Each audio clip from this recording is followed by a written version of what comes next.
ஆட்சியிலையும் பங்கு, அதிகாரத்திலையும் பங்கு கொடுக்க முன் வரும். ஊழல்லையே ஊறி போனவங்களால இந்த கூட்டணி ஆட்சியோ ஆட்சியிலையும் பங்கோ அதிகாரத்திலையும் பங்கு கொடுக்க முன் வராது. மெஜாரிட்டி இருந்தாலும் தரமாட்டாங்க, மெஜாரிட்டி இல்லனாலும் தரமாட்டாங்க. கேட்டா ரெடிமேடா ஒரு பதில் ஒண்ணு வச்சிருப்பாங்க, கூட்டணி ஆட்சியை மக்கள் விரும்ப மாட்டாங்கன்னு. அதே மக்கள் தான் இப்ப அவங்கள பார்த்து சிரிக்கிறாங்க. நான் பதவி ஏத்த அன்னைக்கு கொஞ்சம் டைம் அவகாசம் கேட்டேன்.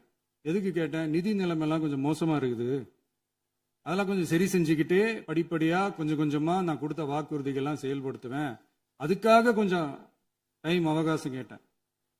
நான் ஏதோ வேற எதுக்காகவோ வேற யாருக்காகவோ ஏதோ அவகாசம் கேட்ட மாதிரி. அடுத்து இங்க சபையில இல்லாதவங்களை பத்தி பேச வேண்டாம்னு நினைக்கிறேன்.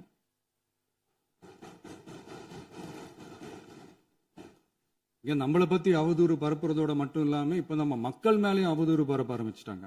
மக்கள் நமக்கு ஓட்டு போட்டது தப்பான், குடும்பம் குடும்பமா நமக்கு ஆதரிச்சது தப்பான். இது இப்ப இல்ல, நான் சொல்றது எம்ஜிஆர் அவர்கள் காலத்திலிருந்தே. அப்பவே அவர் ஜெயிச்சப்போ அதே மக்களை தப்பு தப்பா பேசுறது. மக்கள் என்ன பண்ணிட்டாங்க, எம்ஜிஆர் என்ன பண்ணிட்டாரு, எம்ஜிஆர் என்ன இது பண்ணிட்டாரு. 50 வருஷமா ஒரே டெக்னிக்கா.